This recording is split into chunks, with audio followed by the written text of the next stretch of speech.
Innal hamdalillah nahmaduhu wa nasta'inuhu wa nastaghfiruh wa na'udzu billahi min shururi anfusina wa min sayyiati a'malina may yahdihillahu fala mudilla lahu wa may yudlil fala hadiya lahu.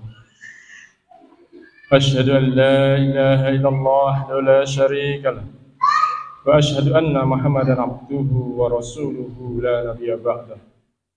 Allahumma salli ala Sayyidina Muhammadin wa ala alihi wa sahbihi ajma'in, amma ba'd.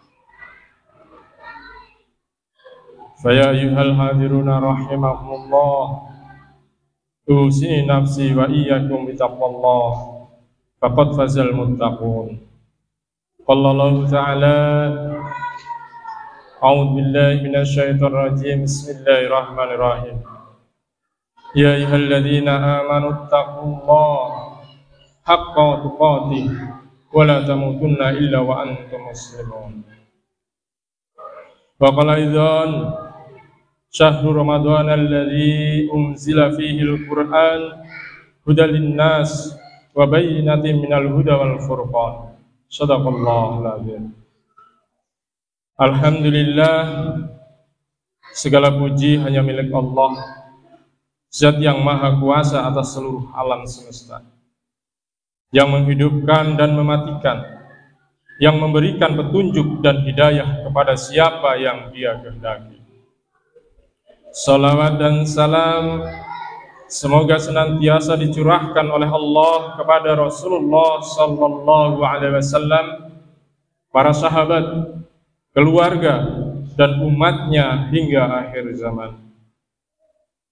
Jamaah Jumat rahimahullah, selaku khatib, saya mengajak kepada kita semua, bertakwalah kepada Allah tanpa henti. Tundukkan hawa nafsu kita seperti saat kita puasa. Dan ternyata kita bisa. Jika puasa kita bisa menahan diri dari yang halal, semestinya kita lebih bisa lagi menahan diri dari hal-hal yang diharamkan oleh Allah Subhanahu wa ta'ala. Hadirin jamaah Jumat rahimahullah, Ramadan sering disebut dengan bulan Al-Quran, sebab pada bulan Ramadanlah Al-Quran diturunkan.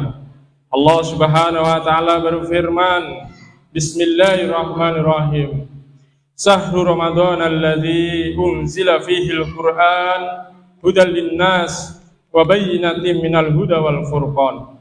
Yang artinya, bulan Ramadan, bulan yang di dalamnya diturunkan permulaan Al-Qur'an sebagai petunjuk bagi manusia, penjelasan mengenai petunjuk itu dan pembeda antara hak dan yang batil. Quran surah Al-Baqarah ayat 185. Imam At-Tabari di dalam Jami' al-Bayan fi Ta'wil Al-Quran, dalam tafsir At-Tabari menjelaskan, Huda linnas bermakna petunjuk untuk manusia ke jalan yang benar dan manhaj yang lurus. Wa bayyinati bermakna yang menjelaskan petunjuk berupa penjelasan yang menunjukkan hudud Allah, kefarduannya serta halal dan haramnya. Adapun frasa wa al-furqan bermakna pemisah antara kebenaran dan kebatilan. Namun sayang, berbagai fitnah diarahkan kepada Al-Quran agar umat Islam ragu terhadap Al-Quran sebagai kalamullah, agar umat Islam mengabaikan Al-Quran, menjauh dari Al-Quran atau alergi terhadap Al-Quran. Fitnah itu muncul sejak awal diturunkannya Al-Quran.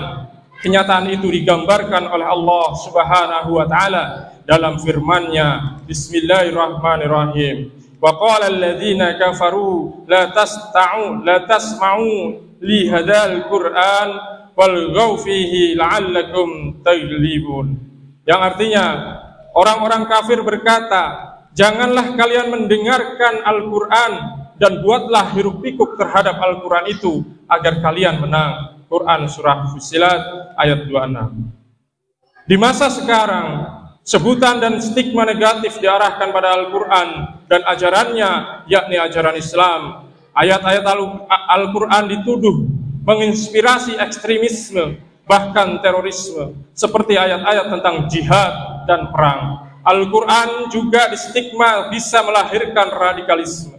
Bahkan ayat-ayat tentang jihad, perang, dan hukum-hukum pun diserukan untuk tidak diajarkan kepada murid-murid sekolah. Jikapun diajarkan, semua itu harus ditafsirkan ulang dengan penafsiran yang moderat dan toleran, tentu menurut kemauan kaum liberal dan pembebek barat. Muncullah kemudian upaya menafsirkan ulang Al-Quran sesuai konteks saat ini. Tafsir yang ada dianggap tak sesuai, makna Al-Quran pun ditafsirkan menggunakan kaidah-kaidah demokrasi kapitalisme, hak asasi manusia, gender, emansipasi, toleransi yang salah kaprah, moderasi, wasatiyah ala barat, dan berbagai ide, nilai, dan norma barat. Hadirin jamaah Jum'ah rahimakumullah, membaca Al-Quran pahalanya sangat besar, apalagi di bulan Ramadan. Itulah mengapa para sahabat dan generasi salafus soleh sangat bersemangat membaca Al-Quran. Tapi Al-Quran bukan sekedar dibaca, lebih dari itu, diamalkan dan diterapkan seluruh isinya. Ingat, Al-Quran adalah petunjuk hidup bagi umat manusia, sebagaimana firman-Nya, Bismillahirrahmanirrahim. Inna hadzal Qur'an yahdi lillati hiya aqwamu wa yubashshirul mu'minin alladzina ya'maluna as-salihati anna lahum ajrun kabira. Yang artinya, sungguh Al-Quran ini memberikan petunjuk ke jalan yang lebih lurus dan memberikan kabar gembira kepada kaum mukmin yang mengerjakan amal soleh, bahwa bagi mereka ada pahala yang besar. Quran Surah Al-Isra ayat 9. Sebagai petunjuk hidup bagi manusia, Al-Quran telah memberikan penjelasan hukum atas segala sesuatu. Allah Subhanahu wa Ta'ala menegaskan, Bismillahirrahmanirrahim, wa nazzalna 'alaikal kitab tibyanan likulli syai'in wa hudan wa rahmah wa busyra lil muslimin. Yang artinya, kami menurunkan kepada engkau Al-Quran sebagai penjelas segala sesuatu, petunjuk, rahmat, dan kabar gembira bagi orang-orang yang berserah diri. Quran Surah An-Nahl ayat 89. Menurut Imam Al-Baghawi dalam Ma'alim At-Tanzil, ayat tersebut bermakna bahwa Al-Quran berisi penjelasan atas segala sesuatu yang diperlukan berupa perintah dan larangan, halal dan haram, serta hudud dan hukum-hukumnya. Dan mengutip Ibnu Mas'ud radhiyallahu an, Imam Ibnu Katsir di dalam tafsirnya juga menjelaskan bahwa Al-Quran meliputi segala pengetahuan yang bermanfaat berupa berita apa yang telah terdahulu, pengetahuan apa yang akan datang, hukum semua yang halal dan haram, serta apa yang diperlukan oleh manusia dalam perkara dunia, agama, kehidupan, dan akhirat mereka. Dengan kata lain, Al-Quran adalah solusi atas semua problem yang dihadapi manusia di dalam kehidupan mereka, baik problem pribadi, keluarga, masyarakat, maupun negara, baik problem ekonomi, sosial, pendidikan, hukum, pemerintahan, politik, ataupun berbagai problem lainnya. Hadirin jamaah Jum'ah rahimakumullah, karena itu bukan hanya penting sebagai hamba Allah yang meyakini kebenaran Al-Quran, kita wajib mengamalkan dan menerapkan seluruh isi Al-Quran, baik dalam kehidupan pribadi, keluarga, masyarakat, maupun negara. Inilah pentingnya formalisasi dan pelembagaan Al-Quran.